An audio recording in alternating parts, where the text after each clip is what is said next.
Well, Happy New Year. We are now in 2018 and we're into our spring semester of the HELP seminar series. And this month we're going to focus on mood disorders. So we wanted to welcome you guys back. My name is Betsy DeVega and I am the founder and head of school at KnILE Center here in Richmond. And this is Lindsay Asawa. Yes, I'm Lindsay Asawa. I'm a licensed psychologist with the Center for Couples and Families. And we wanted to really quickly just let y'all know that we did put together a calendar for this spring semester. So if you'll look on the Facebook page, we're going to try and send it out to you guys, and that way you'll know what to expect for the next few months as well.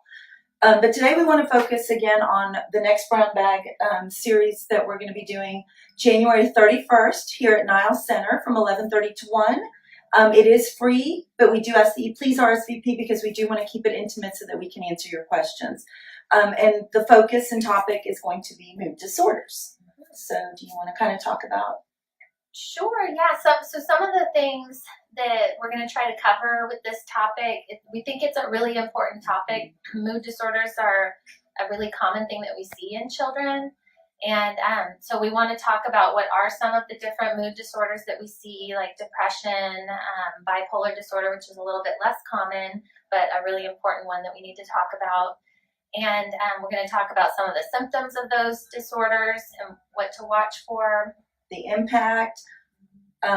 One of the things that we're going to talk about that we see a lot is real important is if there is any concern with that, to try and get diagnosis or treatment as soon as possible, because when they hit that puberty, preteen, teen stage, it can be a very critical, very high risk time. And as a matter of fact, just a real quick side note, I know as parents, that's the time we want to teach them independence and we're trying to give them a little more freedom. But in all honesty, that's the time we need to really be watching watching them more like a hawk, because that's when you start to see some of these things manifest itself.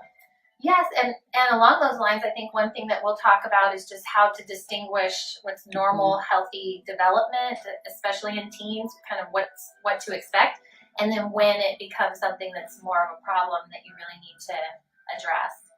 Absolutely. We're going to talk about treatment. Lindsay's going to talk about treatment, some healthy alternatives. Right. Well, and with treatment, we'll talk about medication, because I know there's a lot of questions about medication, and then we'll also talk about some different options for therapy that are very effective. But like you said, healthy alternatives as well. So some lifestyle things as far as sleep goes, exercise, nutrition, other things that can have a big impact on kids emotionally.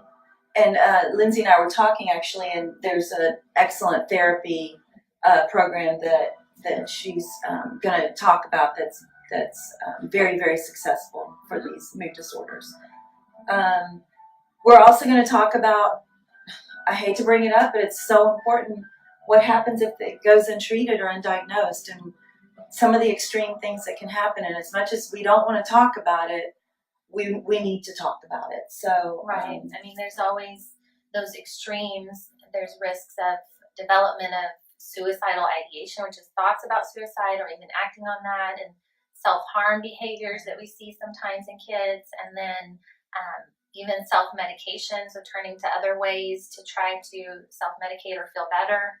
So we want to make sure, especially in children and adolescents, that we identify this early and intervene early so that we can prevent any of those really scary extremes from happening. We know there's hope. There's always hope, but we want to share some of these with you, and so that you can go home armed, and we can help these children see that there's always hope. So, all right, we'll see you guys on the 31st. We hope that you will join us, and we wish you a great month and a great 2018. Thanks so much.